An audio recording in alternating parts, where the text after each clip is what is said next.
right, we're up. This is the Our Town with Troy By, North Alabama's podcast.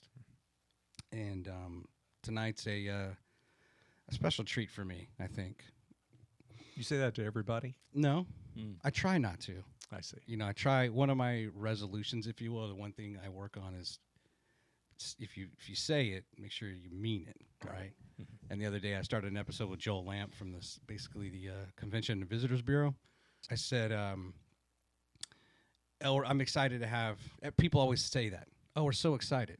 But then don't necessarily qualify it. Mm-hmm. So I made sure I took the time to qualify why I was excited to have him on. Yeah. And for you, I've met you. Suzanne is also in the studio. I want to give a shout out to her. She's kind of listening in from WAAY-31. And you guys reached out to me, and we got together and met, which is great. I'm always looking for guests. And I'm also not just looking for guests, but different industries. Now, to be clear, I did not ask to be on this. I asked That was not the reason we called. We called to work just to see where we might have some synergies. That's right. Yeah, just being clear. But I had an ulterior motive. I had a different agenda, if you will. But no, quite frankly, I just enjoyed meeting people. And just about anybody, I'd be willing. Like, you just get in a conversation with someone. I'm like, man, it would be cool if we were recording this right now. This is an amazing conversation. Yeah. With whomever. Yeah. Anybody could be a guest. So Mike Wright's here from WAAY-31, television station of the year, right? 2 years running? Yeah, kind of fortunate to be that. Yeah, that was back-to-back, first time ever, and no one was more shocked than I was. Not that I don't have belief in where we're headed. It's just a long road. These things don't move too quickly. Was your staff shocked? I think a little bit surprised. First time that we won it, we had some jackets embroidered for them. That said Alabama, Station of the Year. And we said, so as we rolled McLemore's thrift shop, we said, come take a free jacket. But before you do, we're going to celebrate hard today, but we're going to turn the page on to 2022, or 23 actually. And we're going to try to win it again to prove we belong here in the first place. Mm-hmm. And I'm thinking that's just, Mike, that's not true. You're not going to win it a second. They don't do that type thing until they did. So, we were honored that the content and our service to the community, caught the attention of the judges that weren't from Alabama. I think that was nice. It's a start. I'm not a big awards guy, Troy, but we needed a rallying point. That station needed something to affirm that what they're doing matters and they're on the upswing. How many years? What was the gap in years from the last time that the station had won something like that? They haven't. They hadn't. So this is unprecedented. That, as far as I know, what I have been told, yes. So help me understand, what is the criteria that goes into that? When you win Station of the Year, who the evaluators are evaluating what? They evaluate stories that we did. They evaluate campaigns, like our Connecting North Alabama. That is a way of just bringing all the nonprofits under one umbrella. Mm-hmm. Could be weather, could be sports, could be feature pieces, and the overall quality. And there was some stiff competition this last time. I have a lot of respect for broadcasters. And we need everyone to do well. And our station, frankly, and I don't mind saying it, we had not been pulling our load from what I could tell. Been there a little over 3 years. And so, knowing what you get into, doing a little bit of history, you can't have a plan unless you kind of know where you've been. Right. And what's expected of this market. So a number of points for criteria. So are they just observing throughout the year, or are you submitting samples and stuff to these people? Like everybody else, we submit our best work and hope it catches the eye of the judges. So there's an application process. There is, okay. Yes. I'm always hesitant to enter contests because it's I don't blame what you. else do I have to do to? I'm already busy enough, and now I have to go find more clips. That's why I'm not big on contests. I mean, my feelings get hurt. But right. So and that's just a small microcosm of what we hope to accomplish down the road. So WAAY-31's an ABC affiliate, right? And give me an idea of how big is your staff? And I know it's you work many different shifts, but what's the totality of the workforce there? There are 81 people on the payroll. Not all are full time. Okay. We have some contract labor folks. We went into the vault and dusted off Jamie Cooper and brought him back. He had not been on the air for 31 years. Very popular guy. Really? With Country Rover. Does stories that you won't find anywhere else. And So he counts as somewhat of an employee part-time. Some people say he's not all there anyway. So that's how I would describe Jamie. He's a character. Love the guy. But on any given day, probably 76 FTEs are full-time employees. Country Rover, is that like a Mike Wright or Mike Rowe type thing, or is he canvassing the state and just doing interesting stories? He does stories nobody's going to think about doing. And he's been revisiting where these people are now, right? Because this was appointment television back in the day when M.D. Smith and his family owned it. And it was one of the most popular segments. And one of them, I think it was a History Channel that came in to do a feature on him not too long ago. It hasn't made air yet, but he's famous for wrestling a bear. I think the thing got out of hand. It was a wrestling match, like in a ring. Really? Yeah, he's nuts. He's just a little bit off, but he'll tell you that. If you ever see the guy, doesn't comb his hair. I mean, it's something. He's a different guy. I love his storytelling though, because it's about as real and authentic as it gets. I guess it's one thing to go hunt a bear to wrestle, or did it attack him and he wrestled? No, I think it was supposed to be a tame bear. I don't know how it got out of hand, but something went gunny sack on it, and Jamie got after it. And next thing you know, there could have been a body slam involved. I'm not sure, but it happened. It's part of WAAY lore, in other words. I need to take notes. I don't think I've heard gunny sack yet in all the episodes we've done. But no, I got a few more where that came from, being from the country part that is East Texas. East Texas. Yeah. Just like North Alabama, right? We're proud of not only where you come from, but specifically in the state where you come from, north, south, east, or west. No, that's right. No, it is, and it's a point of pride. And they say, East Texas has a little bit of a stigma, as I'm sure parts of Alabama do, but the saying is, and where I was from in East Texas, it may not be bad where you are, but you don't have to drive very far to find East Texas. Yeah. Yeah. So how did you get the job at WAAY-31? So let's go back. So you were Station of the Year 2 years in a row. That's what, 22 and 23? That's correct. But when did you, remind me when you arrived, on the job? Yeah, I arrived here in August of 2020, right in the middle of the pandemic. I can really pick them when I arrive. And so that's kind of what we were in the middle of at the time. It was August of 2020. And where were you in that process of looking for what's next for Mike Wright? Troy, it's okay. So it's a little bit of a journey. So just stick with me here. I'd been in broadcasting for many years. Took a position when the kids graduated from high school, and went to work at Texas A&M as a senior associate AD there. And my specialty was in communication. The guy that hired me is a gentleman named Scott Woodward, who is now the AD for LSU. 45 days after he hired me, he left. Wow. And so in comes Ross Bjork from Ole Miss. And Ross brought his own person in, made a change with me in the middle of a pandemic with twins in college. Really? And so I understand that's how that business works. But yeah, he made a change, made a decision. And so next thing I know, I'm back on the market, and a friend of mine called. I kind of put the word out and had a couple of options, but the one that caught my eye or caught my ear was a gentleman named Bob Prather, who very kind man, and he's the one that called me out of the clear blue and said, I got a fixer-upper on a mountain in Huntsville, Alabama.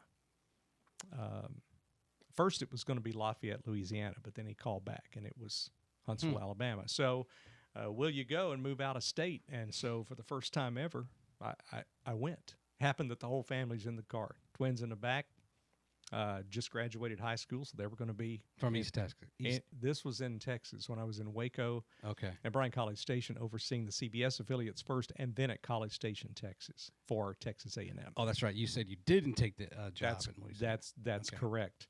And Scott never officially said, "Hey, come here for this," but I appreciated the opportunity that it was mentioned. But I'm good.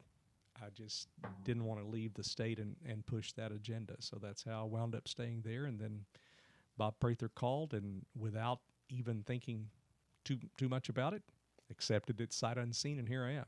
And I love Huntsville in North Alabama. And if it's a dump, I'd tell you, Troy, that's a dump. It is not. No, I absolutely love being here.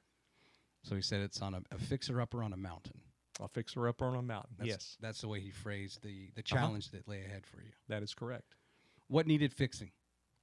Oh my gosh! If we can just lay it all out, right? Because obviously you've won. Well, Troy, here you got a lot in the rearview mirror. Yeah, here's the deal. A building does not define what is inside of there. Right. That's what I learned from a lesson years ago. It's defined by its people, and I think that it had been neglected for a number of years because it was inherited in that situation. WAAY was number one in this market with a bullet for like, I don't know, 30 plus years and untouchable. And so through the years, it bought and sold several times, and everyone that bought it pulled stuff out of it. And so when they took assets away from it and didn't put much into it, and here's the thing about all this. I want to be clear. I don't blame anybody for why they did what they did. It's just like I have a great admiration for my predecessor and for all that came before to say, we're not going to be better or worse. We're just going to be different. That's it. And so I'd like to establish, I like my way of different, but it doesn't make it right. But the people that bought and sold it and took stuff out of it just failed to keep it up. And through the years, you can only cut so far. You can't cut your way to success. And so it just needed a lot of TLC and somebody to really care about it. And sometimes it's tough love that has to come in. But if you're entrusted to lead an organization, you got to make decisions that you think are best. You mentioned earlier the FTE count right now is 76. They're about 81, but the FTE count is right at 76. Yes. Was WAAY double that at some time in history? Grief. Let me tell you. I mean, my fellow broadcasters. I mean, back in the day, everybody was into having a lot of people. I think, if I'm not mistaken, that MD told me at one point they had maybe 160 people employed there. Wow. I'm like, what in the world did they do? Well, when you're number one, you can afford to do a lot, but man, that's a load of people. That's a lot. In fact, for that building, I don't know where they put them. For that parking lot, not sure where they put them. But yeah, it was quite the operation at one time. I guess where is it? I guess that's a lot of production assistants. I guess. And just other jobs. that and things have tightened up. Our competitors here in the market probably run a little leaner than that because I believe they're automated, and that helps a lot. You need a lot less people in production control to do that. But, they can run a bit more efficiently, and we're a little behind. But I will say, with every day that passes, we're catching up, whether it's a room remodel, whether it's transitioning to some better, more efficient equipment. It's just it's a process, but these things don't move quickly. Sure. So that's so August of 20 you come in, and then basically you have a few months to kind of hit the calendar year of 21, and then boom, 12 months later, right, you're Station of the Year. That's kind of an amazing. Right? Oh no, you had 18 months, 22 and 23. Correct. Yes. Okay.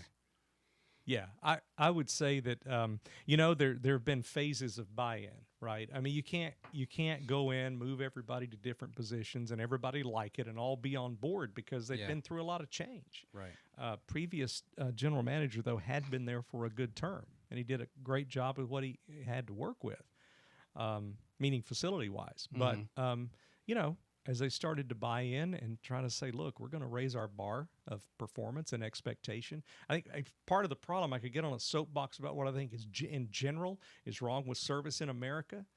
But our mantra has been, I got it from a guy named Mark Kopic that came up with it many, many years ago, where perfection is a goal and excellence to be tolerated. I don't apologize for that. I mean, why would you want to settle or come into there, do anything that's good enough?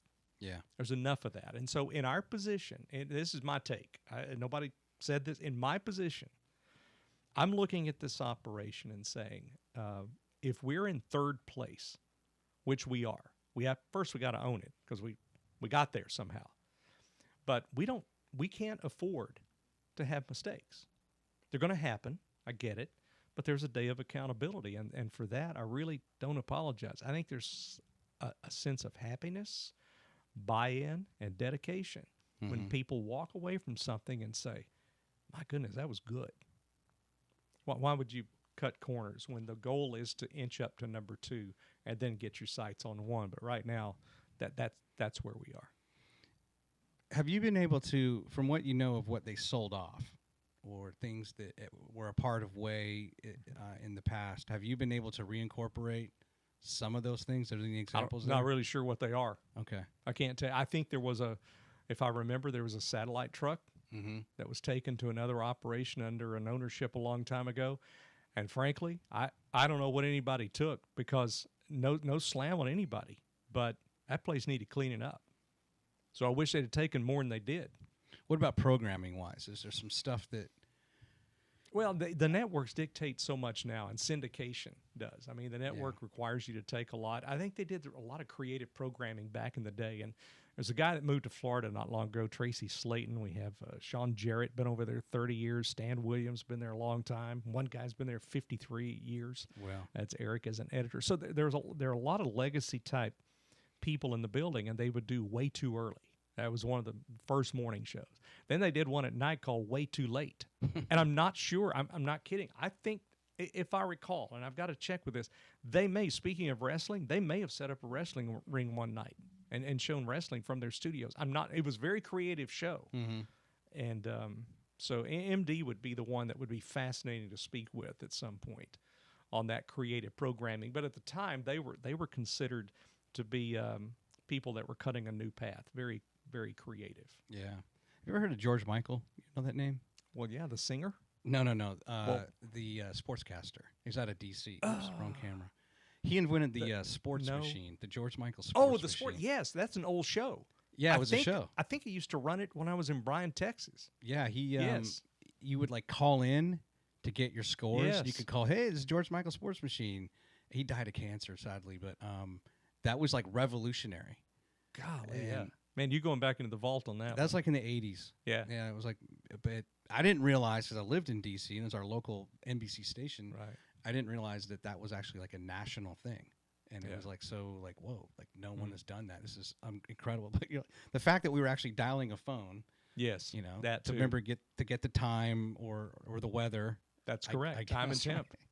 Right. Time and temp. Yep.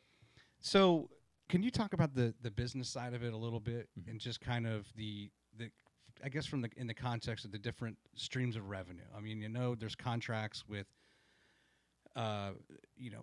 ABC, kind of what that looks like, I guess, at the local level through ABC, and then also just the satellite cable providers. Yeah. So how do you explain that to a layman? Yeah. All right. So first of all, I want to say I don't live in a world that I don't have my head out from under the covers, because if you're just listening, I'm holding up my cell phone right now. This is our number one competitor, because anything that takes your time away, you're a competitor. Yeah. But I'm a nice competitor, though, right? Yeah, no. I'll smile at you. So, but anything that takes your time away, and especially your phone, that is a competitor for time. So the revenue streams in broadcast have expanded a bit. Some good, some not so good. But used to, it would be just advertising, and that's really all you had, unless somebody was renting space from you on your tower. Right. And then along came retrans, from when the law ruled that, well, if you're creating all this new content in news and cable providers are taking it, then reselling it to consumers, there should be a cut some there for local broadcasters. It's controversial to the general public, because at one time they didn't pass along the cost to consumers, but now they do. So there's a certain source there.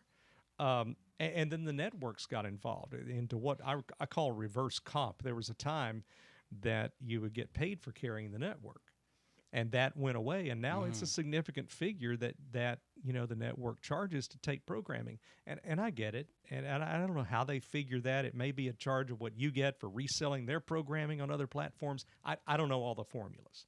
But I just know that's kind of the business side of it that kind of can compress margins a little bit. So you have to be more creative in what you're doing. Your relationships, to me, matter greatly. The sales staff, who they know, how you can overcome things in a storm. I think that really matters. How your newscast performs, which is what we're focusing on every day. That matters, because every bit that you move it in Huntsville by a half a point, that's a significant amount of cash you can get based on what the criteria are for buyers. So, and then digital has brought a whole nother realm in when we sell digital advertising on various platforms, not just our own.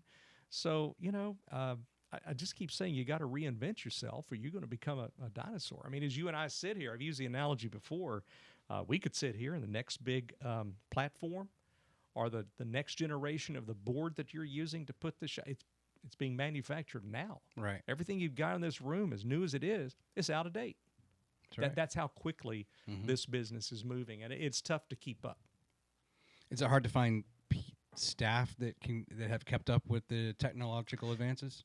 Kept up? No, because there is a newer generation coming up that understands the concept that it takes to get a newscast or to edit. I mean, they come in with editing skills, and used to that was a steep learning curve.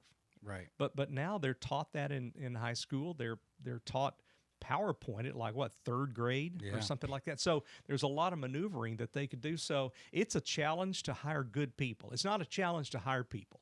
But again, it goes back to that deal about being where we are in this ratings race. We can't. It's more important who we say no to than yes. Right. Nothing against them, but do they have the heart? In fact, I'll tell you, to answer your question, it's not necessarily hard to find qualified people if you will be patient. And this is the odd part, if a department head brings someone to my attention, I figure they know what they're doing. I figure that they're qualified to do the job. And so I ask them questions they don't expect to hear. I'll go down in the well and say, so what are you listening to in your playlist these days? Tell me about your family. Yeah. Now, some people may think, well, that's an inappropriate question. Well, not really. I just want to know where you're from. And that's usually my first question. Tell me where your hometown is. What did you do in high school? What did you do in college? And what I'm looking for are people that were involved in things as leaders, or they participated with a bigger group. They can work within a bigger team. And this is not a bias. It just, for me, I love 4-H and FFA kids. I'm looking for a work ethic. And if there's one thing I'm concerned about, it's a work ethic of a generation that may be coming up. Not their fault. It's how they've been raised. It's been the world. It's all about media and this thing in your hand. It's all about Xbox, which is good. I mean, we had one in our family, but it can't be your whole life. Yeah. So I worry about that. But I love the interview process, and then I'll look at the resume. I like to ask people, and I used to run a big program. It had a lot of employees and interview a lot of people, and I'd say, what do you do at night? Like, how do you keep up with your craft? Ask about hobbies. You know? Yeah. Yeah, what hobbies do you do in your are free just, time. You know, and sometimes there's this, and you made a comment earlier talking about a guy from 53 years. When I was interviewing Jared Mitchum from TVA, Tennessee Valley Authority, we were talking about how, you know, Jared himself he wants to go to the top, right? He's got a career in mind, and he's taken every step he can to get to where he wants for his goals in his career. But then you have those people that work at the dam or the plant or wherever, a TVA asset.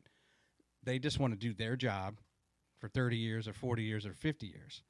And we were kind of talking about how, like, when maybe I was in my 20s, I probably would have looked down or didn't understand that. Yeah. But then when you actually do have P&L and you're a little more maturity, you realize, oh, no, you need that person. And in fact, you hope that person does stay for 53 years. No, that's true. Then you don't have to worry about it. Yeah. You know, but then that's also the difference between the person who just wants to, hey, I just want to do my job. And then there's other people who, if they're always asking for a raise or want more responsibility, like, well, what are you doing in your spare time or in a way away from this job to make sure that you're qualified for that? You know, but I'm like you. I just kind of usually set the resume aside and like, just talk. Let's just have a conversation. Well, I'm looking for who you are, not what. Yeah. And to talk about the longevity of employees, we're blessed with a lot, and they have a role, but you've got to integrate into the new culture because the old culture is not working. Nobody's at fault. It's just we got to make a move. So I need you on board. You've got you've got time, and I don't want anybody to think, oh, this is just another guy occupying that office in there, because I got to be honest with you. I while I use that to get my work done, I like getting to know a little bit about everybody in the building, so I speak to them. I know all their names. Yep. There's a lot of folks, and it takes a little bit. But, man, I just need people to get on board no matter how long you have been there. And I will tell you, some of those that have been have made a good switch with the culture. And I'm really working with those others that to say, look, here's your shot. I want you on this team. I just need you to get a little bit more on mine. Yeah. It's amazing how, in a way, how easy it is to please people if you just show, you give some attention to them, some time, you listen to them. Yeah. You don't necessarily have to give them what they want. They just want to be heard. That's it. Right. Well, yes. Well, you bring up a point. I mean, today, I get negative emails. That's part of the job. But there were some folks in today we were talking to, and I made it, and I'd made the offhand comment. And again, look, I lucked into how this thing works, Troy. I mean, I've been doing stuff the same way for a while. Not to say I hadn't changed. My kids have helped keep me on top of a lot, at the age of 23 that they are. But so I was talking today with somebody about a bad email we got, and they said, well, who responds to that? And I think Suzanne pointed my direction, and I just proudly say I do. Yeah. I reply to every email that I get. The news director will sometimes take them, and then I may even come in and back it up or something. But I think people just want to be heard. These are from viewers? Yeah. Okay. Oh, yeah, yeah. Oh, yeah. I'm sure you hear everything. Yeah. And so some you can't turn, and I'm not seeking out to change their mind. I'm just seeking out to say, look, talk to me anytime. I don't necessarily like to hear the bad, but I need to hear the bad. I take it. I own it. As the last line of defense before the call letters, no matter what is said, what airs, what's done, dead air, a glitch, it's on me. Yeah. And I own it. But that's important that people know that what they're saying isn't falling into a black hole. And nobody's going to ever respond to it because I do care. Yeah. And some I've become friends with, but not to get off into, philosophical politics, I guess. But I think part of the problem we're experiencing, I don't know what generation's going to be able to do it. If you disagree with somebody, Yeah. you get punished. No longer do you just accept it unconditionally and appreciate the friendship. You get punished for disagreeing. They unfriend you on Facebook. They're no longer going to watch your channel. I'm just going to do this. And I'm like, how about you look at the good we may do? Yeah. Look at a bigger picture. And I tell everybody, without fail, unconditionally, you can't run me away. I'll always come back for more. I appreciate all the input. Yeah. Learn from all of it. It is interesting. I was actually thinking about, yesterday I was kind of just thinking about this, how hypocritical we are as a society, where it's awesome being in the South and people go to church far more than they did up where I came from in Virginia. And, the golden rules is applied. You learn all these things, you do all these good things, and then we just turn into whoever in our social media and on the keyboard. We just turn brave. We just turn away. Yeah. And it's as if those things don't apply in the digital world. And it's just sad because you're right. Like you can't, you just can't even go there. No. Like the list of, politics, maybe religion, but it's like more and more, it's getting down to so many things that used to perhaps be more just benign in a conversation will turn. Yeah. Right. I tell you, there's something that I used to do years ago. Do you ever find yourself in a position where you used to do things that were very effective and somehow you just forgot about it? You didn't do it. It slipped off the radar all the time. I have found myself going back into something that I hadn't had to do in a while, but it, maybe these days it's effective. I don't know, but I go in an analogy. What really rubs me the wrong way. And boy, this is no slam on anybody in our newsroom. I'll tell you right now, but it's going to sound that way, but it's not, I promise. Somebody will talk about the liberal media. Yeah. We've been accused of being conservative, too. I mean, I got plenty in my file that accuse us of that, especially where I came from. But let's say that they accuse you of being liberal media, and then they say they're never going to watch the channel again. And then I drill down a little bit. Is it the national networks? Because I think, and boy, this is going to sound like my grandfather when he said the Beatles are going to ruin America. So this is right in line. I think we were better off with 3 networks. I honestly do. I think you had credibility on at night. You might not have got as many perspectives, but you got the facts without words thrown in. And I will just tell you, it is inadvertent. I'm sure that at times, even local stories that we do get something in there, and we use it as a teaching moment where that's a little bit opinionated, change that word. And this is the part that's going to sound wrong. I just don't think we're smart enough to do that. I think it's inadvertent. I don't think there's a calculated effort to twist something. Now, do people sometimes have agendas that I've seen in this business? Of course they do. But if you get a call with somebody, this is the analogy and where I was going with that. They say, all of you are just alike. You're part of the liberal media. They think ABC own us, first of all. So I listen to it, and then sometimes I ask them what they do. And let's just hypothetically say, oh, I work for a county. I'm an employee at a courthouse for a county. So I'll say, well, let's say the guy's name is Troy. No, let's use another one. No, Troy's fine. I say, so Troy, if all broadcasters are alike, I'm looking at a story on my screen that we ran about 2 weeks ago that some auditor, I'm making that up, but some auditor, they just got arrested for stealing $20,000 from this county nearby, or from whatever it was. So I'll ask you, how much money have you stolen today? How much do you line your pockets with? You work for the county just like this person. Right. And if we're all the same, you're all the same. Guilty by association. How much money did you take today? And I think that's where we've gotten as a society. And it seems like, I'm kind of smarting back. I'm not. I'm just trying to make a point to say we're not all created the same. Yeah. I think that our competitors in the market tell you the same thing. They're getting the same emails, sometimes from the same people, and it just happens. But yeah, you're right. We're on a slippery slope, in my opinion, and I'm just arrogant enough to think that one person at a time I'll try to turn them.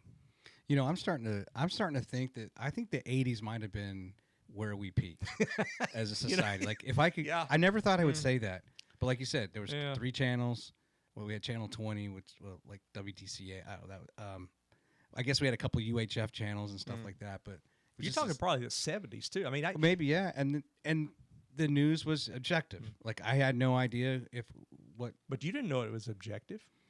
I just felt nowadays you can compare. Yeah, and that's right. I guess I could make an assumption now, like, oh, that person's probably Republican, probably Democrat, but it never came out in the news. Yeah, and a lot of it's just the language we use, right? And of course, the business I am, when you go put a clip out there, if you're not provocative in your title, well, no one's going to watch it. Yeah, I don't really want to do that either.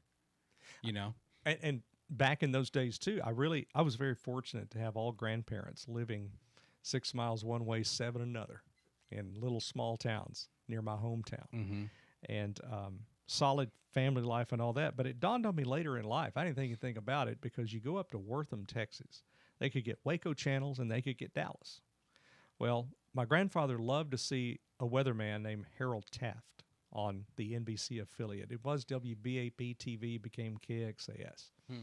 So he would send me out after Harold Taft and whatever it was, and then want to move the antenna more toward Fort Worth so we could catch Big Valley reruns at night. He'd send me out in a thunderstorm or whatever to grab that aerial. I believe they were trying to kill me. I believe in later in life I've realized that was something. There was a wrench tied up to the front one. You could turn it real easily, but he said, hey, boy, go out there and turn that a little bit to the left or whatever. But, you know, the simplicity of those days, boy, there are times I miss them. And I know that sounds like an old comment. Yeah. But truly, we're about to over-technologicize and overcomplicate ourselves. And I think that's kind of where we may be. Gunny sack and what'd you say? I made that up. Yeah, those are 2. Those are Mike Wright's. That's good. Aren't they good? I'm going to have to write those down somewhere. Please. To remember that. Yeah. So going back to, if you mentioned it before, I missed it, but the relationship with ABC, they don't own you. No. So does that mean that you are then buying the right to we're an affiliate, and in essence we are. You have assignments in each city. 19 is a CBS, right? 48's an NBC. Our friends over at 54 Fox, and then we happen to be an ABC. So you get awarded that affiliation. There was a time that WAAY was an NBC affiliate. And in the market where I came from, there was the old days where you get the best of ABC and CBS because you didn't have enough channels, so you just picked the best of. But that's how those affiliation agreements work. You're an affiliate ABC network, and I will tell you, I had been a CBS guy for many years. I was fortunate to have the SEC where I came from, but you know, there's sometimes I don't mind paying. I mean, that's for corporate to decide on what they negotiate. Yeah. But let me tell you, when you're here and you know that the SEC is coming to ABC for the first time in, I don't know, 15, 20 years or longer, that means something. There are like 5 home teams playing as we get the 2:30 game, and sometimes you have 3 or 4 in a day. I'll take that. Unsure of what we're going to have. The schedule isn't out, but you can kind of guess that the biggest game of the week will be at the 2:30. So, yeah, I like ABC. I don't like sometime how they pulled a show off of main TV, Dancing with the Stars, which is not a show I watch regularly, but a lot of people do, and they put it on streaming only. Then they brought it back because it wasn't doing well over there. Yeah, well, I don't know if it wasn't doing well. The producers wanted it back from what I hear, and again, I'm not the network guy. It's just what I read. Yeah. But I think that right now I'm pretty pleased with the network. So is it kind of like a franchisee model? Yeah, sort of like that. So Sorta. you have to pay something to them, and otherwise you operate your business. That is correct. Yeah. And they can slap you down if they don't agree with the programming or something like that. It's not to ABC standards. Well, no, they don't have any say over what we do locally. Like Okay. we don't have any say over what they do. Now, through the years, I've held CBS's feet to the fire, and I have called ABC more than once when I think content is not appropriate for our area. I'll stand up for it. Now, will I make a difference? No. But I give CBS credit on 2.5 Men, and that'll date it how long ago it was. However, heard from a producer who called. A nice person, wanted to let me know they had heard that. They appreciate the feedback, and that was it. And for that reason, I don't remember who the person was, but I hold them in the highest regard just for giving little old me in a small market the time of day. Where were you on The Simpsons when that was a huge thing, right? Yeah, you weren't in TV at that time, were you? Yes, I was You when were? it came along for Fox. Yeah, I sure was. I was at the CBS affiliate then.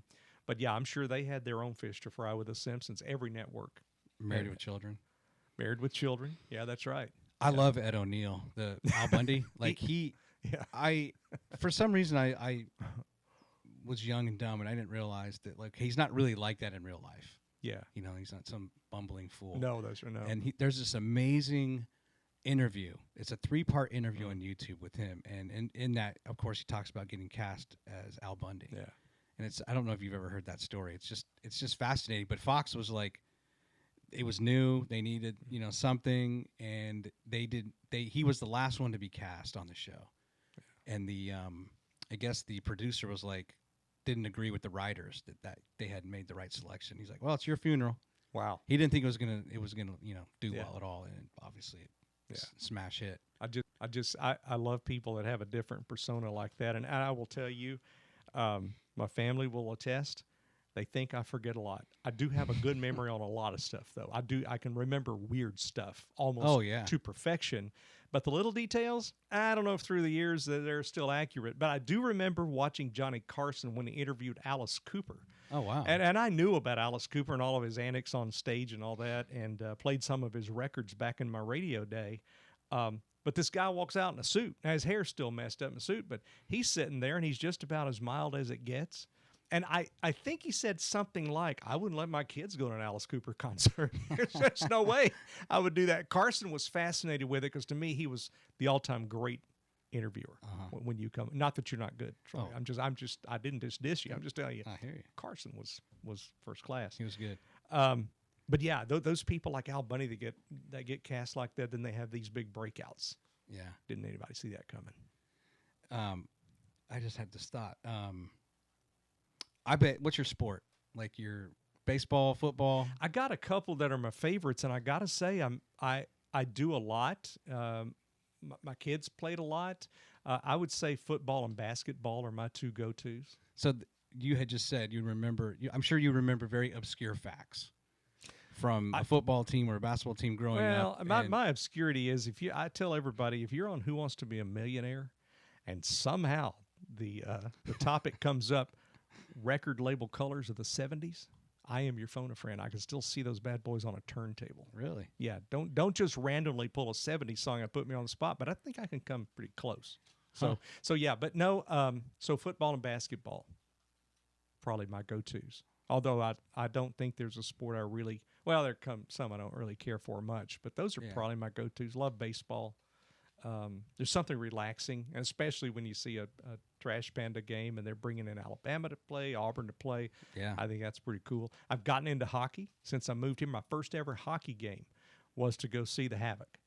And I'm going to tell you, that's an experience. I love going to those. So, yeah, my mind is open, you know. When did you go to the game? Recently? No, not recently. I mean, I have been off and on since I've been here. Okay. And I have a date circled on my calendar right now. And I wish I could tell you, man, I think it's Roanoke that's coming up. Yeah, and that's right. one I would love to go see.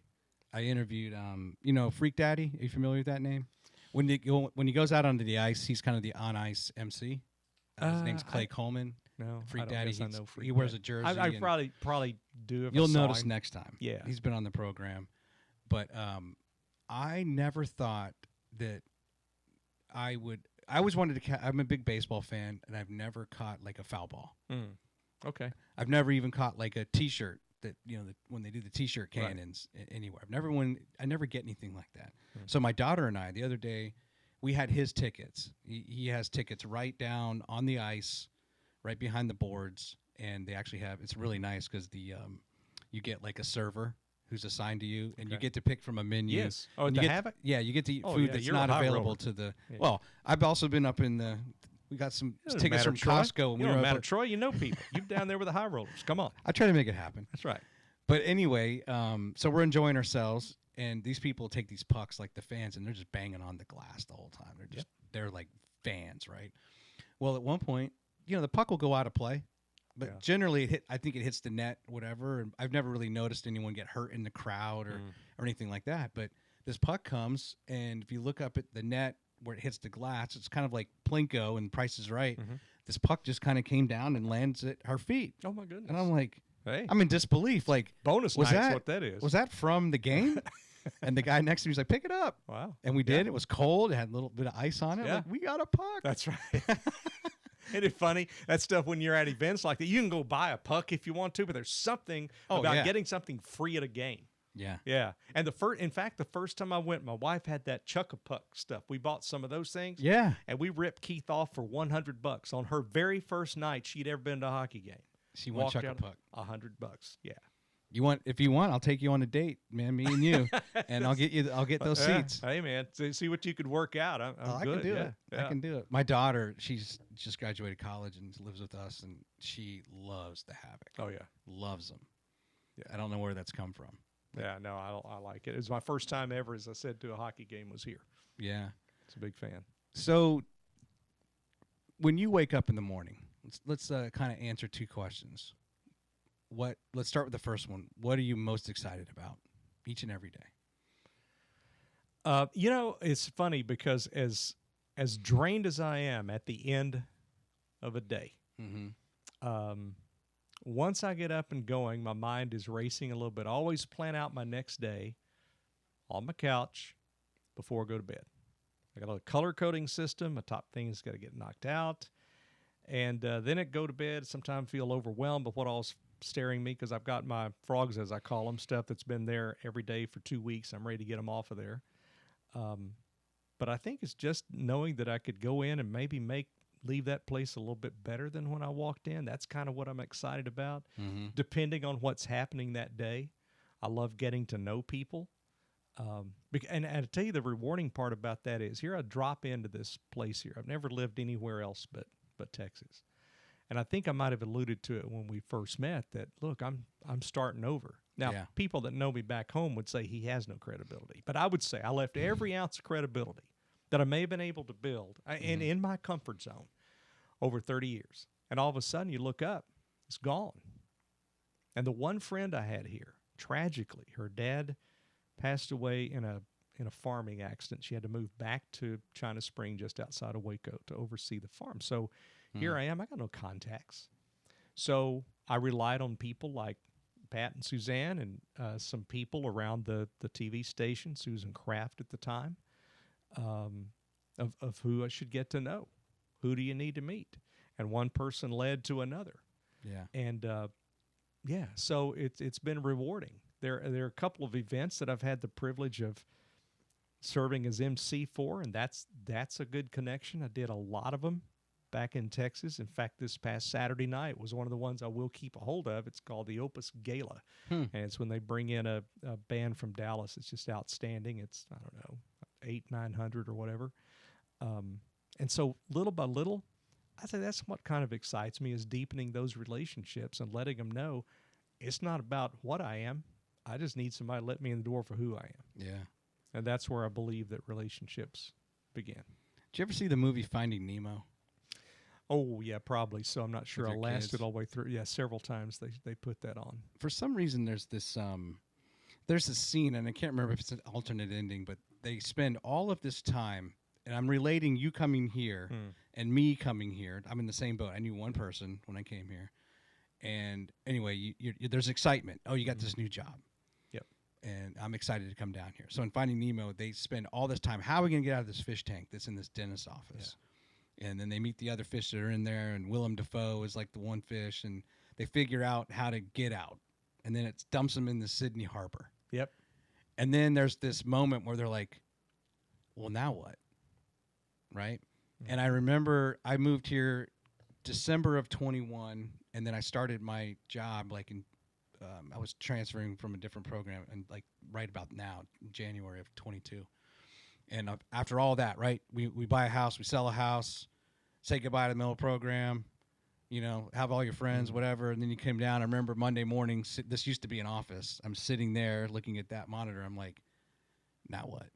Yeah. Right. What do I do? Yeah. And you just jump in. You jump Who in. do I need to figure out? Go to lunch with someone you got a business card with, and then who should I talk to? Yep. And it's just amazing how you just plug away. Well, and part of it, we had to rebuild trust. Yeah. And confidence in the station. I mean, there are a lot that still believed in it, but we'd not done a good job with that through the years. And again, my style is just a little different. Let me ask you this. I wasn't planning to ask you this. Is there someone who was a naysayer when you came in that now has turned and is really like a big fan for you? What in what capacity? I mean, at work, kind of maybe. Oh, at work? Yes, you know how there's people like this guy. Who's this guy, Mike? Right, coming from East Texas. What does he know about Alabama? And maybe they didn't know enough about you. I don't and your know. Capability. Okay. So here's my answer on that. I don't know if it's as much that as it is. Oh, it's just another one. We're going to outlast this person too. I don't know. And so what I understood or learned from here, and I've learned a lot, and it doesn't mean that it's in disrepair. It just means it needed some TLC. Yeah. There's an old adage that says that you can bring a horse to water, but you can't make him drink. Some we had to take a sip because they didn't know they were thirsty, until they see a little bit different lifestyle that they can live, a little bit different reward system, a little higher level of performance. And through all this, the one thing that I want to humbly just tell you, only thing I have done is facilitate. That's about it. Yeah. You hope you bring in the right people to get it done. You lay down the plan, you lay down the culture, and it's ever evolving, right? You set your defining statements of what's expected of everyone, and you hope that people will latch on to that. And it's not a one-size-fits-all answer. But without the right people in place, you can't get anything done. I've hired some bad people. I have through my career. Mm-hmm. And sadly, there's one in particular. I would dare tell you where, but gosh, you'd hire him again because the interview's so good if you don't know him. So I just got to be very, humble to say, look, whatever's been accomplished is not directly related to anything except me just pulling knowledge out to say, let's put the people in the right place. Let's motivate them as best we can with this facility. Yeah. And these surroundings will not dictate how we think, act, feel, or perform. So I feel very fortunate, lucky actually, in how far we've come, though I'm very impatient. And I've had to learn to be patient. Yeah. So the other question. You wake up, what worries you the most on a daily basis when you get up? I'm sure that changes some, but you do your planning. It sounds like you said the night before. You kind of have a game plan for the next day. You wake up. Well, I don't know. I guess it's what may be lurking around the corner that I don't know and can't see. I feel like I need to be always casting a wide net on some things that could impede our progress. And from a personal side, I always worry about my family a little bit. I hope it's a good day for them. I know that we're blessed that all 4 of our parents are still around, but I'd say from a business standpoint, it's just what challenges lie ahead. And there have been some big ones. I think the reason that and you bring up a good point, I think the reason that they bother me so bad, cause me to wake up in the morning, have a knot in my stomach, I promise you this, I may not be as effective as I want to be or as someone much brighter could be, but I care at a deep level. And when you care at a deep level, you're vulnerable. You open yourself up for hurt. But if you're going to get hurt, that's fine. You get over it. I'd rather do that than to try to be so protective. And I'm hard to let people in. And I think people that know me will tell you that. But I'll get hurt over and over again as opposed to not taking a risk on people. Yeah. So what's on the horizon for 2024 for the station? A lot of construction. You're going to laugh at this, but I've always believed that the conditions of your bathrooms let people know how much you think about your employees. And that, to me, I like making the best room in the building. Learned that from a friend of mine, Paul Atkinson, that ran a Toyota dealership because his were over the top. Yeah. And I thought, man, that's good. He was also a big people and processes guy as well. And so that's what I tried to emulate. I know that we've had those before. I've done remodeling. This one has taken way too long. Restrooms will be remodeled. We hope to get one huge room redone that has to be done. And then there's some other proprietary things that are on the board. I think we just want to do right by being entrusted for being the home of SEC football. That's awesome. For North Alabama. That's huge. Yeah, and you got to plan for it because you only have one first time on situations like that. I use the analogy with the staff on that first award. Is a little deep for some. It is for me, but I finally got it where it says, there's 2 of them actually. But there's only, I said, look around this room. There is only one first time, which is why we're going to take a picture today. Because never again will this group be together. Yeah. To celebrate your first Station of the Year. I'm big into capturing that moment. We invited M.D. Smith back and some folks that used to work at WAAY because I tell them that without these people, there is no us. They set the legacy and the pace years ago. We're just trying to polish the dome and get back to where we need to be. But there's only one first time. So, and the other thing that I've kind of stumbled across that I always look for these little phrases to drive home what we're trying to accomplish. But it says that mediocrity is excellence to the mediocre. And that goes into not settling. We got to be better than that. Yeah. I think we all do in our personal lives, in our work life, whatever it is you've signed up to do it to the best of your ability. Otherwise, you've lost a chance and a day to get that accomplished. What's some fair feedback you're getting from viewers? Or mixed, but the tide sure has turned. The ice coverage recently, we all do the ice coverage. That was a little bit of a good indicator on kind of where we're headed.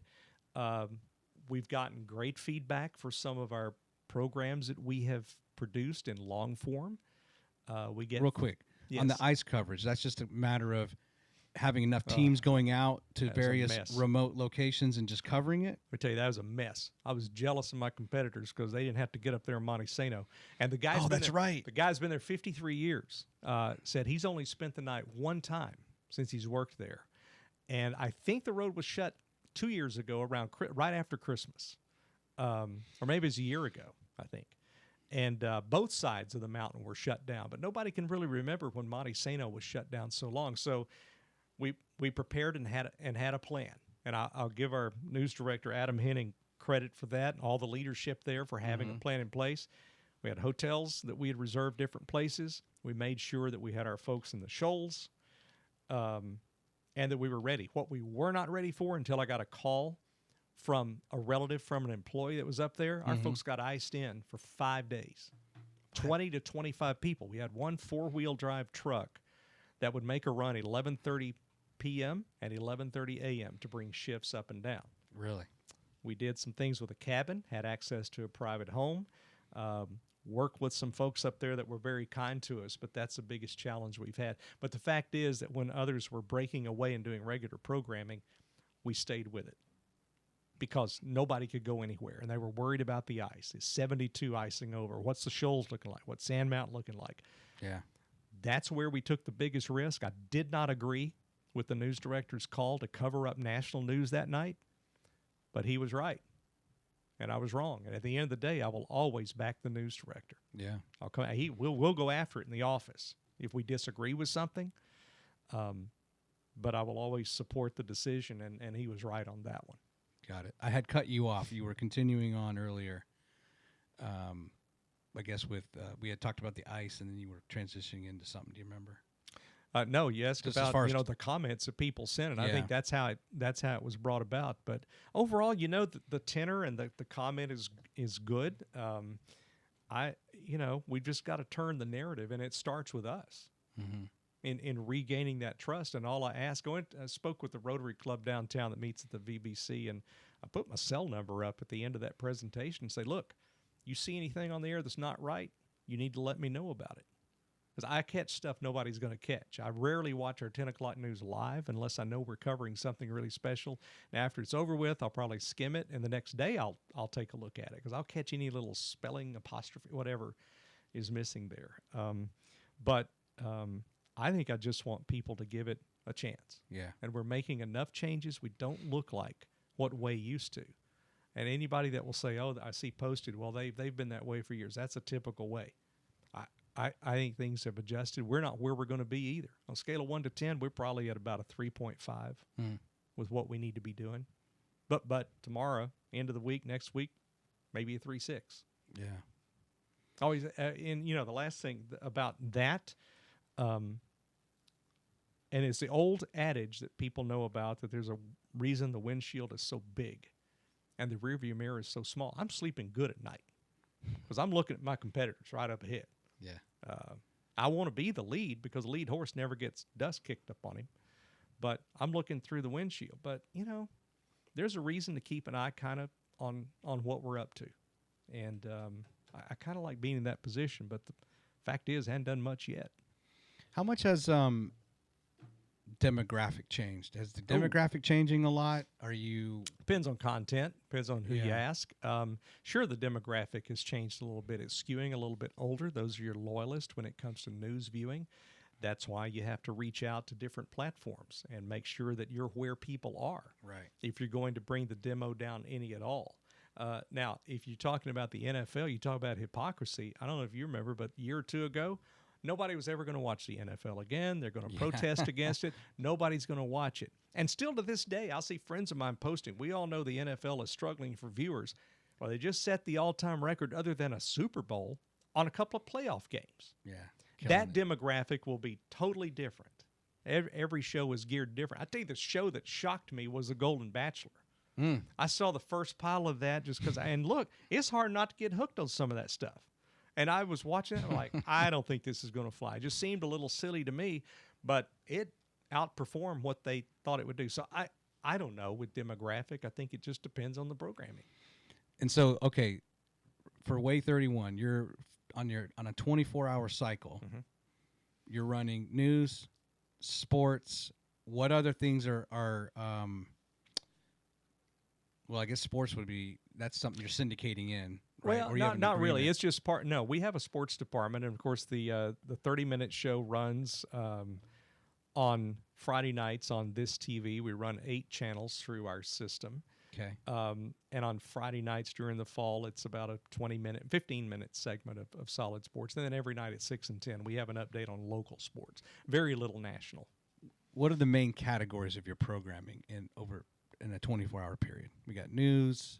Yeah, there's entertainment. With your basic talk shows like ET Live with Kelly and Mark. Okay. We have Jeopardy in the afternoon, which is big. There's a lot of other news programming from ABC, Kimmel in the evening, and then some syndicated programming. And occasionally we do long form, but that's rare. It really takes a lot of resources to do long form right. Right.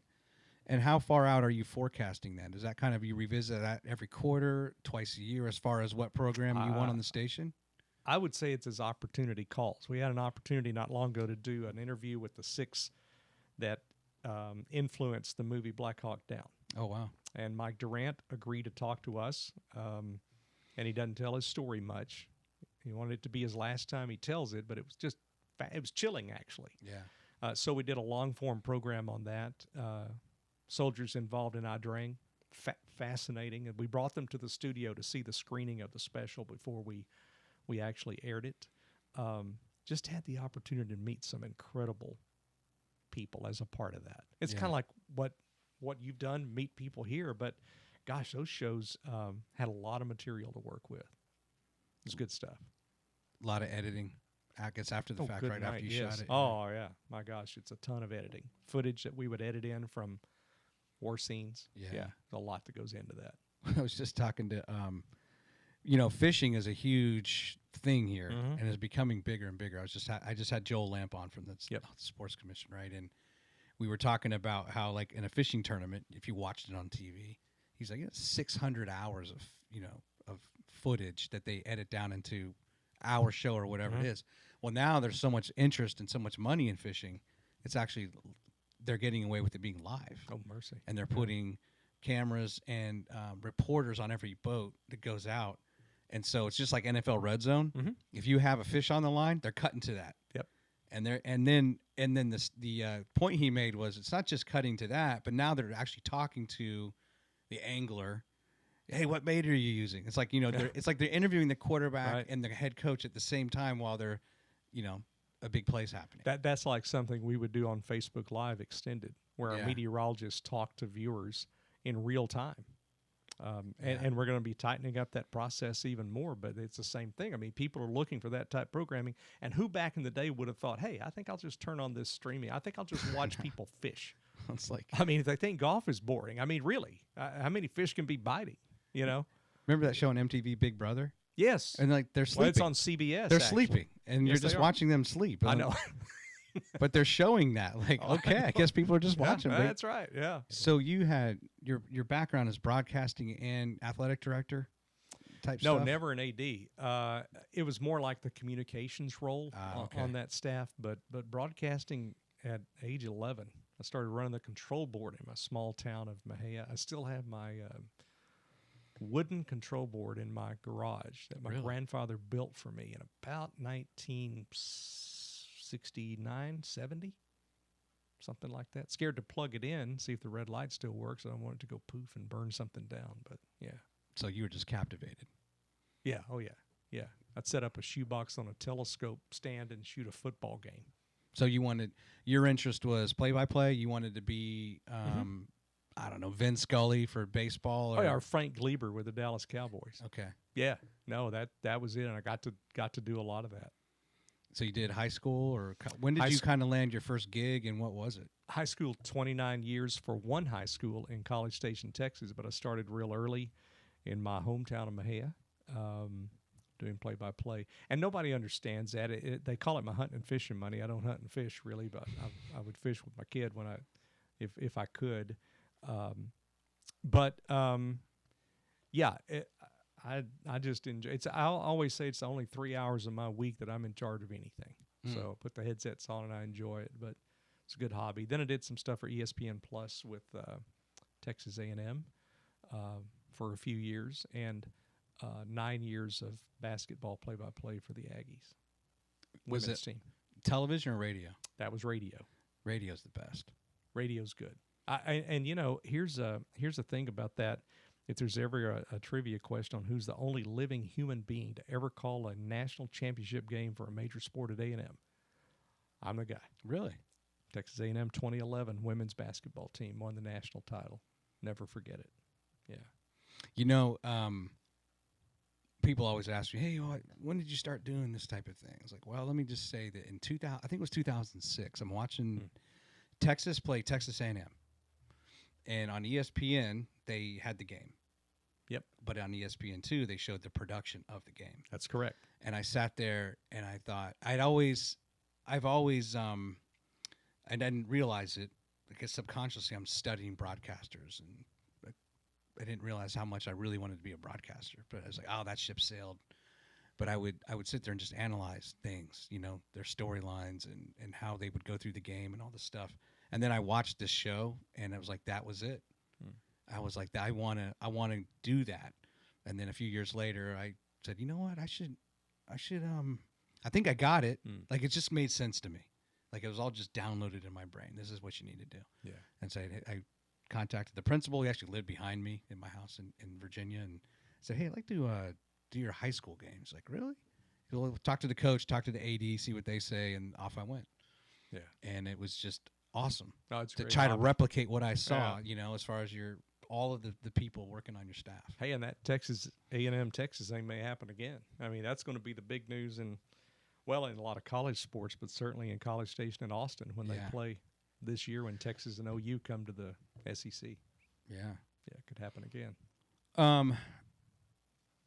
Is there any type of programming that you would like to see that you're fighting your programming people on, or anybody else? Or you just I don't have enough say on that. Yeah. Would I like some syndicated programming some other stations have? Yes, but they're not going to pull those over, nor do I want to pay what it would take to get those. So there's really not at this moment. I think that ABC's done a decent job with their primetime lineup, as much as anybody. But no, I can't think of anything I'd be fighting for right now. Do you think people are you seeing in any way people tiring from the options they have on these other platforms, and they are kind of reverting back? We talked earlier, like, wouldn't it be nice if we just had the 3 networks? Is there some reversion not coming back? We're not seeing it. We may see the shows that they're watching, but it's via streaming. Yeah. And there was a report that I was hearing somewhere about that, where the people that are watching things on streaming are saying that the commercial content is getting as bad as broadcast, because they're finally having to monetize that stuff, just like broadcasters have always had to. Yeah. So I don't think we're there yet.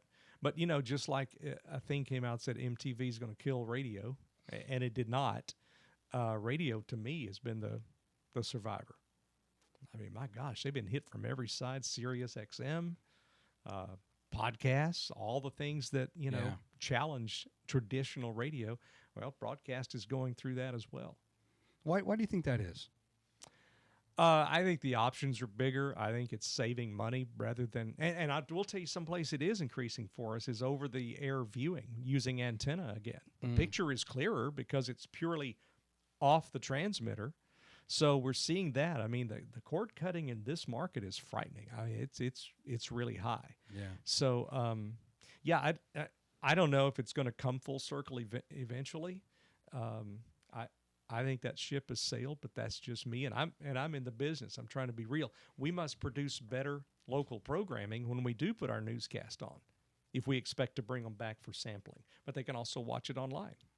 You got to be where people are. It's kind of like the old days. I remembered a lesson I learned from a former general manager that I worked with named Jim Baronet. We talked about the Doppler, and the thought among some in the room were, well, we're just going to offer that on air. We're not going to put that on our website. And I'm like, okay, this is back around 2000 or so when you're really, clicking at all cylinders there. And in my mind, I'm thinking, if you don't put it on your website for easy access for everyone, they're going to find it somewhere. Are they going to use ours, or are they going to find it someplace else? I'd rather they use ours. And it wasn't long after that we did put that online. So you got to be where viewers are. So it's just tough to say. I think they're still consuming content. The way they get it has changed dramatically, in my opinion. Yeah. It's just sometimes you say things, and I just start thinking about my friend who ended up being he's the chief meteorologist in WRC on Channel 4 in DC. Okay. What a nerd that kid was growing up, and but a heck of an athlete. Yeah. But nobody could relate to him because he was just on a different planet. Yeah. And but he was an amazing baseball player, football, basketball, actually 3 sports, star. but his thing was meteorology. Yep. And he bounced around Jacksonville, Philly, and then he ended up in D.C. But yeah, you'll say something, and you just think about all the people you know in life. I tell you, weather guys are king in a lot of markets. You know, so yeah, that's the big draw. Well, for instance, when the ice storm hit, I mean, we were on all platforms, but we could tell by the ratings reports that we got pretty quickly that on air there are a lot of people watching. They're all home, but when something is going down, where do you find the latest breaking information? And we want to be that choice. And right now we're all kind of splitting it. Yeah. But that we want to be known for that as the go-to. So the other side, we talked about demographics a little bit and programming. Now you have your revenue source from advertising, your sponsors, if you will. Are they stringent on what they're looking for? Sure. And the numbers, and I guess you're going to gain some and lose some along the way. You got maybe some steady eddies that you've always had, but can you talk a little bit about that? And just little bit, yeah. They're demographic targets, okay, and it is shifting now. A lot of agencies were going through what I consider to be a unrealistic demo of 18 to 49. Yeah. Well, that's 2 generations. I mean, that's way wide. So now we're seeing some people shift to 35-64, which is where more of the expendable income is. And even though it still could be considered 2 generations, it's not as absurd as the 18-49 is, because so many shopping habits are different. So, yeah, and there's certain programming that's hit listed that they will not run on. And I don't remember what clients in particular, but if it's a controversial show, they won't want to run in it.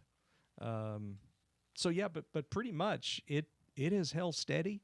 We're off to a fast start this year. I just want to knock on wood, you know, because I do know the wins are big, the losses can be big, so they could shift budgets tomorrow for all I know. It's a volatile business. Yeah, but still worth it. I got some fun questions I want to ask you. Okay. And these are now, how do you know they're fun? I mean, well, maybe I think to you. Fun. I mean, they may not be fun for you. Well, it's okay. Are you a golfer by chance? Used to be before the kids were born. I hate losing the golf balls, and I've not been out there, but I think one time since then. Now, would I like to take it back up? Yeah, at some point. But at present, no. Was that one of the fun questions? Well, no. Possibly. But I'm setting it up. I'm asking you. So, have you been to Augusta National? Yes, I went last year. First time ever.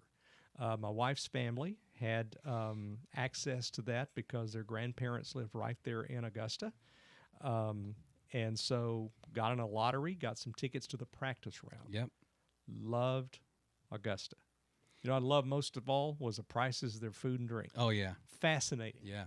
And they run that thing like a machine. I'm like, I didn't want to go into the souvenir shop. Yeah. But I'm going to tell you, somehow that line that was everywhere made it through there and out. They got like every person in Augusta there making sandwiches. They do. That's it. Yeah, they do. And it's all tucked away. You don't even know it's really there. It's all kind of Mm-hmm. camouflaged. That's right. Yep. All right, so I do have a master's question, but I'll save it. It's going to be a hypothetical. Okay. But I'll save that. So All let's right. do some fun ones. Okay. And this is just, I think, for your staff to get to know you better in a way. What's your favorite color? Blue. Dream car. Have you ever owned your dream car, or No. are you looking to get your dream No, car? because the cross-street neighbor always had this cool jewel-tone dark green Corvette. So I've not really owned the dream car. But that's what you want, a Corvette? Yeah, I've just always liked them. I don't know that it's my dream car. There are other things I'd like to drive that I think are more practical. But if you're just saying, what is a dream car? That's what I remember growing up is, I think it was Pat Fain or Tommy Fain. They had that Corvette across the street. Loved that car. Had a Hot Wheels just about like it because I was at the age I was raising Hot Wheels at the time. I was a sucker for the General Lee. I love that 69 Charger. No, seen it in person. Yeah, that's right. Window or aisle seat? Window. Okay. You got to get up and go to the restroom like I do a lot? Or you just prefer No, the that'd aisle? be aisle. Oh, that's true, yeah. As a window. Yeah, no. So you don't have to go to the restroom. You're a No, good I man. just like being by the window. It's just, yeah, I like that, yeah. Would you rather have tickets to the Super Bowl, Game 7 of the World Series, or the Olympics? Super Bowl. Dallas is your team, right? Yeah, I mean, it has been since I was born, but it hadn't been the same lately. I mean, I Well, go that's true, back to yeah. the Landry days where Staubach and Morton were the quarterbacks. I think they should get rid of McCarthy. I just think they need a new thing there. Yeah, I don't know. I don't think that's going to happen. Yeah. I'll still check in on them. Yeah, that would be my preference. All right, I got two hypotheticals. Okay. The first is you're downtown here, and let's say you're driving. You know, there's that little road in front of the Probst Arena it's under construction right now. Oh, it's a mess there. Right by the parking lot?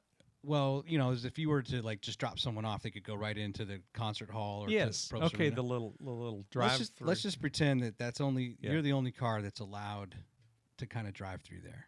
Okay. Games just let out, a concert just let out. It's May, it's beautiful weather. People are filling the streets. You have your windows down, and it's you and whoever, your best friend, your wife, whomever, and you're cranking a song, and you're not embarrassed to sing along to it. What is that song that you want everybody in Huntsville to hear you singing? One song? Yeah, you just have a song. You can. I'm not going to sing it. I'll listen to it. But one song that I would crank up. No, I'm not going to sing it. One that I would crank up. I actually have. Well, one's an artist, but I would say "Don't Stop Believing" by Journey is one of my great national anthems. But I also you're talking to a guy that came up through radio. That's really unfair. Why is that unfair? I've always been a Skynyrd fan Leonard too. Skinner? Even before I got here, I was loving that. I also love "Neon Moon" by Brooks and Dunn. I wouldn't call that a cranker, and I do love me some Nelly. Do you? Okay. I like old 70s. There's a at you. bunch of stuff. I like modern jazz, not necessarily the old stuff. I respect the old stuff, so Richard Elliott would do it for me. I mean, it just depends, I guess, on the mood. I don't know. But I could go any number of directions. But I said if I had to narrow it to one, probably be "Don't Stop Believing" by Journey. They did a good job at the Sopranos finale with that song. Oh.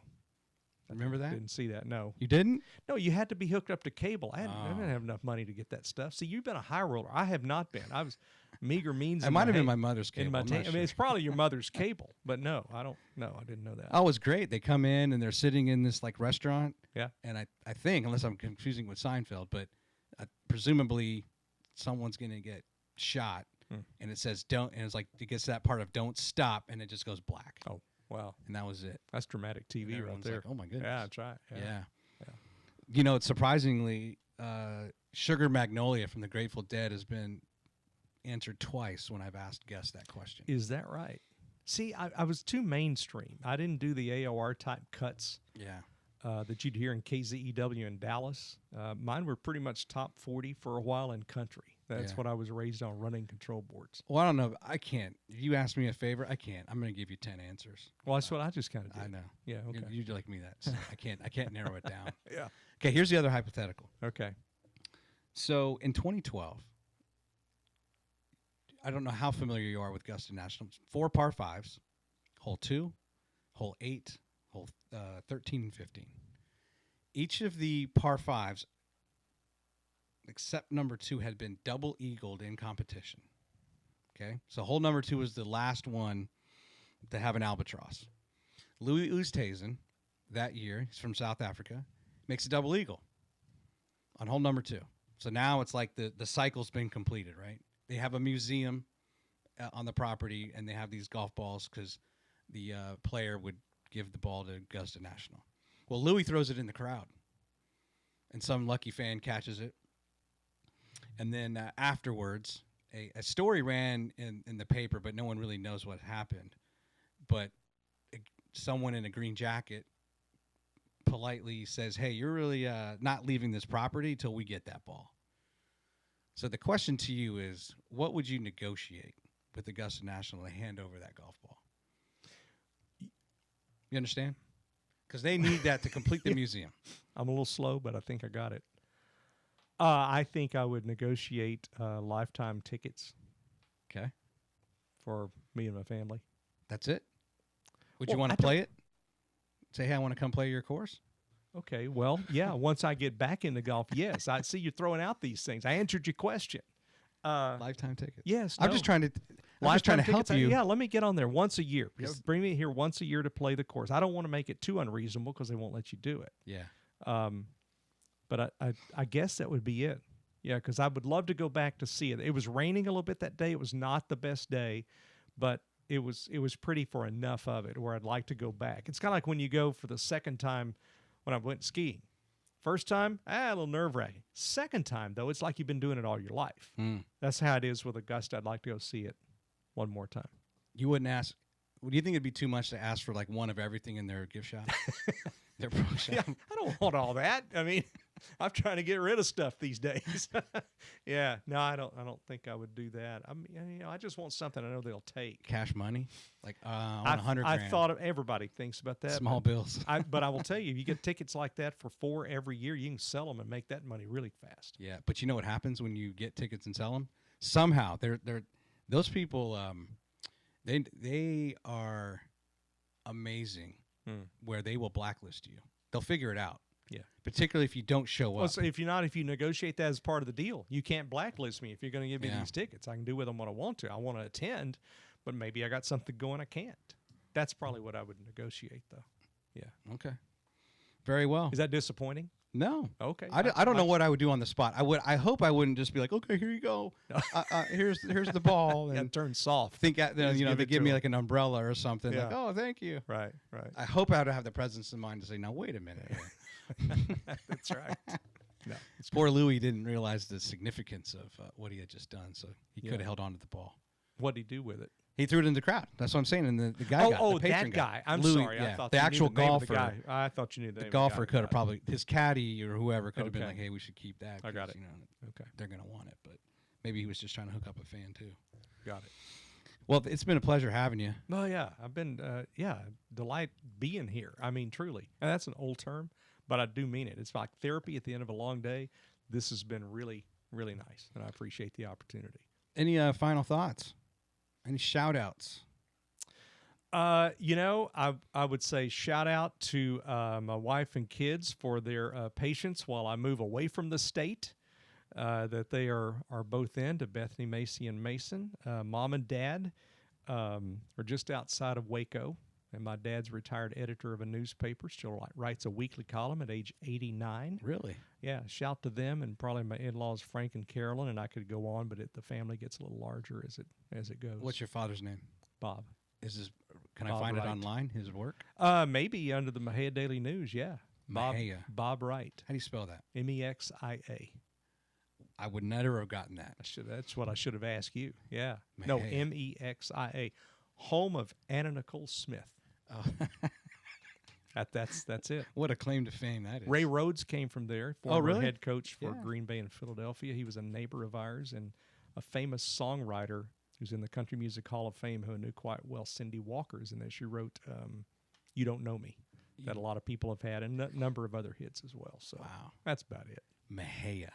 Yeah, Mahia Daily News, and he's got his column. He's been doing that for years. He retired after 52 years, but continued to write.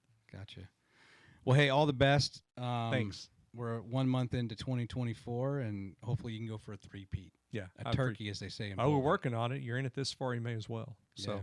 Troy, it's been a pleasure. Thanks for having me. No problem. Yeah. All the best to you. Thank you.